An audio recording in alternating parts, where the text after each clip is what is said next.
get rid of the chassis was to design a monocoque fiberglass, and that was quite an innovation, fiberglass body shell, put a lightweight, high-powered engine in it, put top-class Lotus suspension in it, and then build a car that was aesthetically beautiful.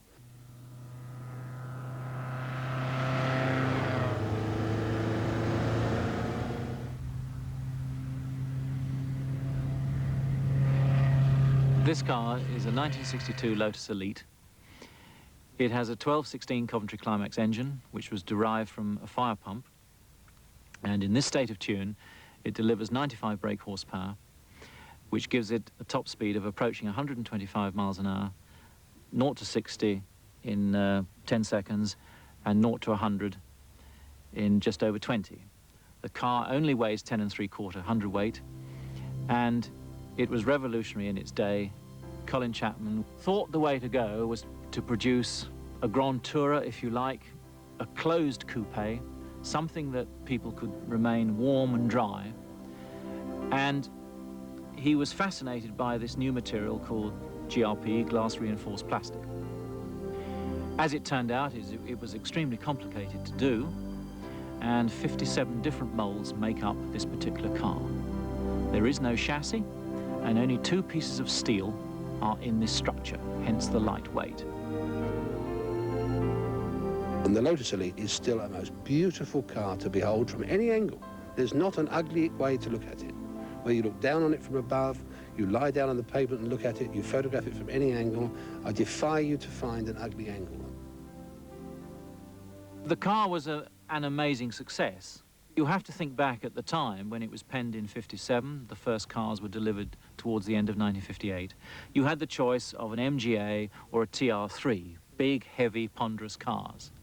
And here you had this amazing, delicate little vehicle that if you sneezed, you ended up in the ditch. Nobody in the motoring public or press at that time were prepared for this amazing razor-sharp steering and, of course, lightning brakes. Lotus marketing has always been fairly simple. Right from the start, perhaps when Colin Chapman had very little money, he wouldn't want to market through advertising, taking space in magazines, producing expensive brochures. When they were more successful and perhaps had the money to market, they didn't need to. Their racing successes provided the advertising, and Chapman, I think, traditionally didn't provide materials, resources, archives. He wasn't concerned with that sort of thing. Certainly early Lotus material is very factual. It gives a simple picture, simple specifications and text. If you wanted a Lotus, you had the common sense to work out what pedigree it had got, the common sense to work out that it was fast. You weren't told anything in Lotus material, and you certainly weren't impressed by Lotus material. You were impressed by Lotus cars. Driving an Elite today, where we're all cocooned in completely hush-hush Vauxhall Cavaliers and the like, this is mind-blowingly noisy. As it doesn't have a separate chassis, the little cabin area acts as a sound box. So you have absolutely everything coming into your ears. You have the rear suspension thumping away, you have the prop shaft 2 inches from your knee, the gearbox is 2 inches from your shins. Everything is sitting in there with you. The fuel consumption knocks the spots of virtually every car known to man today and regularly returns over 45 to the gallon at 90 miles an hour. I first saw the Elite at the 1957 Motor Show. I was 9 years old at the time, and I thought it was the most beautiful thing I had ever seen in my life, and I still do.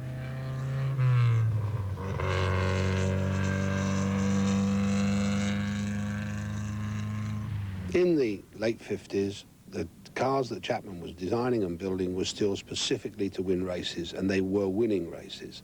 The company was getting into single-seater racing. The company was beginning to attract names like Innes Ireland and Graham Hill, both to work in the company and drive the cars. And all over the world, the name Lotus meant something. Almost every weekend, Lotus cars were winning the length and breadth of the world. At Hornsey, in 1957 onwards, they were building the Elite successfully. They were building racing cars for sale all over the world, and they were winning races. Team Lotus itself was establishing itself, knocking on the door of Formula One and winning other events. And of course, the Lotus 7 was paying the rent.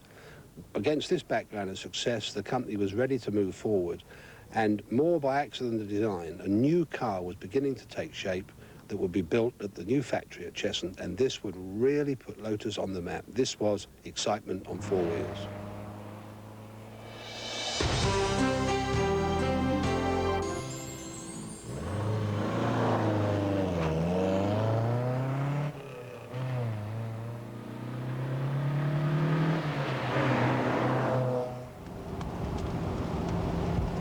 This car is a Lotus Elan S2, built in 1965.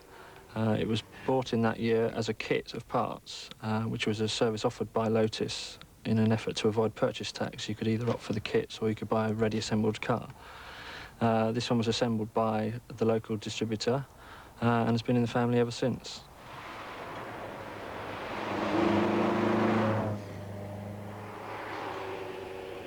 First ride in this car was obviously in 1965, when I was about 3.5 years old, and I can remember it vividly. It was at night. I presume it was the day that my father had just bought it, and he must have woken me up, taken me down into the car and took me up the road. I was actually sitting on the transmission tunnel, and I can remember the exhilaration and the speed. It seemed a different world to me. That has stuck in my mind ever since. The Elan rose out of the ashes, really, of the Lotus Elites. After about 1,000 Elites had been produced, Chapman went back to the drawing board, and the result was the Elan. Chapman wanted the concept of chassis-less construction to continue into the Elan. Ron Hickman, the design and development director, wanted to test all the rolling components of the vehicle. So one night at a dinner, Chapman and Hickman designed a one-off test bed chassis it was called the fold along the dotted line chassis. They actually mocked it up on the menu card, like these things you cut out of a Kellogg's cornflake packet. But that chassis proved to be so good, so docile, gave the car such enormous handling, and proved so cheap to make, that from that day on, we at Lotus adopted the backbone chassis concept.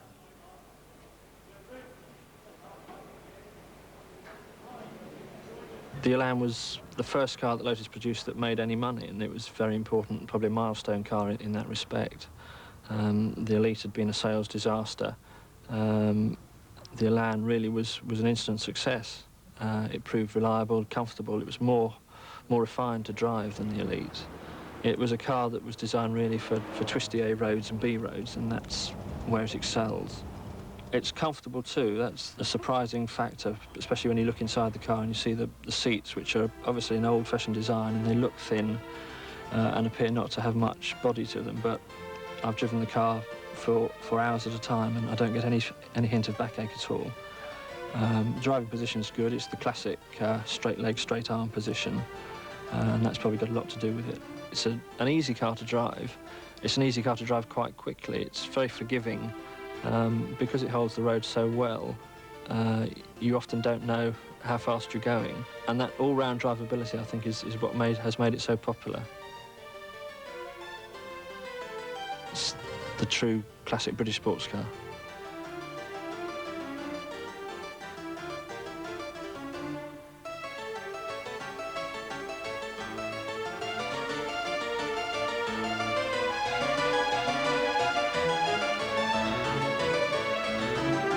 By 1965-66, Lotus were in an expansion requirement in every possible area. We needed to build more factories.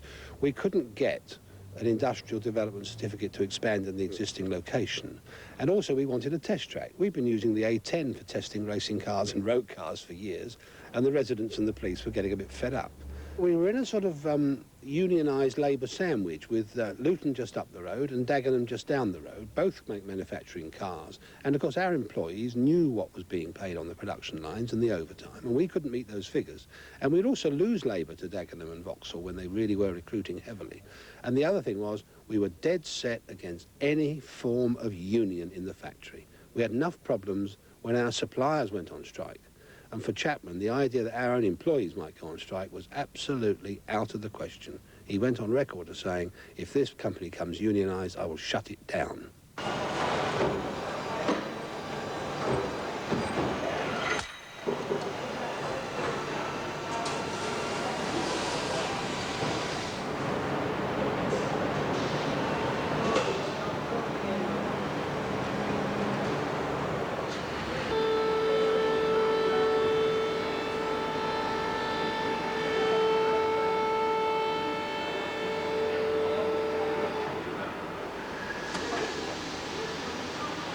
Lotus styling had been done in-house with using consultants like John Frayling, but it was Collins' final decision and Collins' aesthetic eye that decided the styling and set the standard, which was always very high.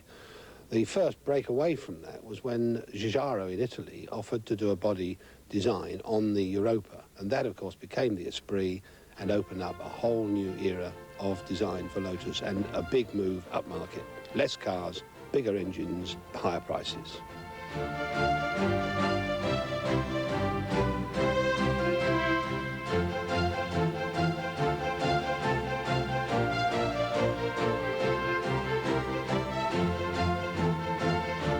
Lotus made the Esprit, I think, to capture the Ferrari market. They wanted basically an Italian car design, which they had in Giugiaro, and people wanted something which was a match for the Ferrari. As soon as the Esprit was produced, everybody wanted one. It was in great demand. The second Esprit, the Esprit S2, sold like hotcakes. You couldn't get them for love nor money.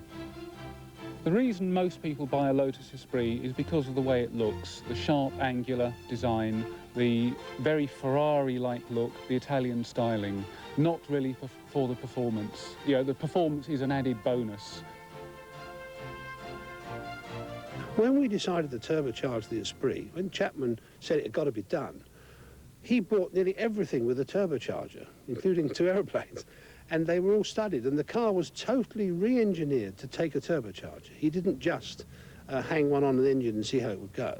So he was always pushing ahead. Everything had to be better and better and better.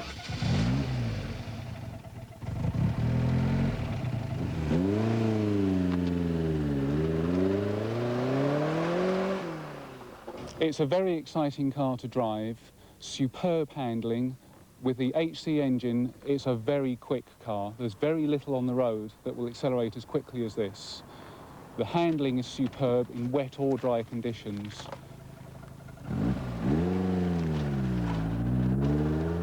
Being a mid-engine car, everything is in the right place. The fuel tanks are each side of the engine. Most of the weight is inside the wheels. That's to say that there's very little overhang each end. So it makes it a very enjoyable car to drive, very exciting car to drive. A little bit twitchy on the limit because it's mid-engined, but most owners never find the limit.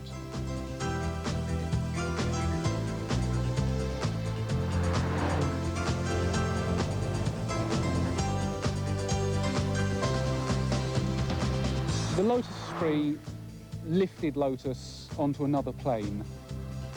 Suddenly, they lost their kit car image.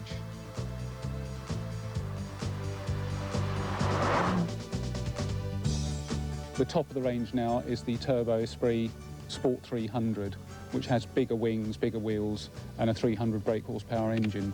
Basically, Peter Stevens came along and he rounded all the edges of the Giugiaro Esprit. The Giugiaro Esprit owners feel that was sacrilege, it ruined their car, and would not give house room to a Peter Stevens car. The same can be said for Peter Stevens designed owned cars. They feel the Esprit Giugiaro is dated and looks old-fashioned.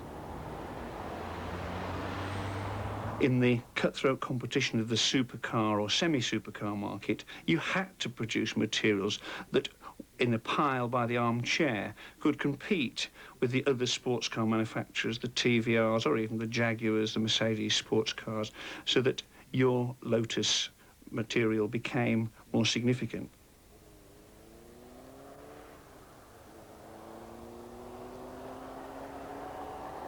I first saw an Esprit at the 1975 Motor Show, which was a white S1 Esprit with a gleaming wolf race wheels. And it looked like something from outer space. It was just absolutely amazing. Nobody had ever seen one. There was never been another car like it. And it was so futuristic. And I thought, well, I've got to own one of these, but I never ever thought I would. The very word Lotus evolves all sorts of feelings inside.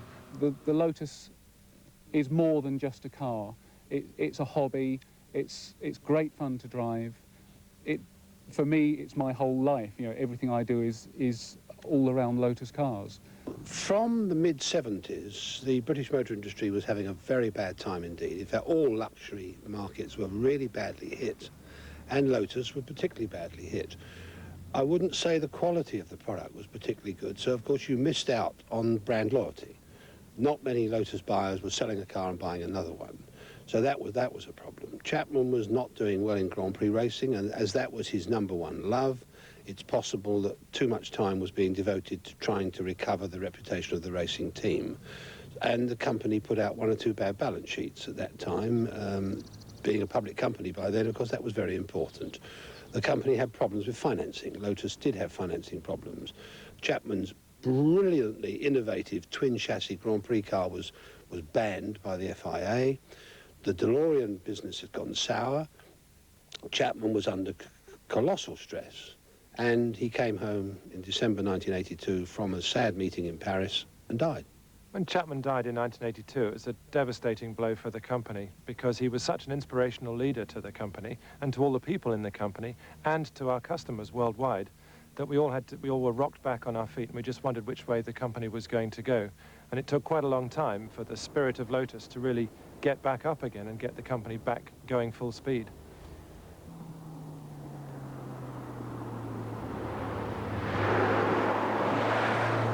It's an incredible company, and it's all there.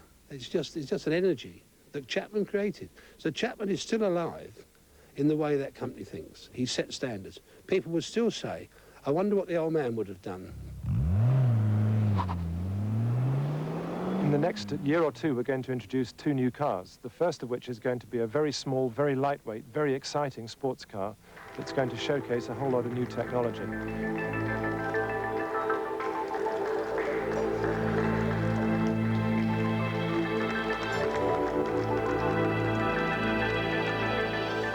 It's really going to be following the classic Lotus philosophy of lightweight, simplicity, elegance, and huge driver fun. But it's going to, as I say, really look forward into the future, looking to 10 years ahead in terms of manufacturing technology. The other new product that's on the way is a new engine for the Esprit, which is going to carry us forward quite considerably. Colin Chapman was passionate about cars, passionate about engineering, and passionate about competition. He wanted to be the best in motorsport. He wanted to produce the most exciting sports cars that the world had ever seen. And I like to think that the people that we've got here today and the visions that we've got for the future will see us doing exactly those things.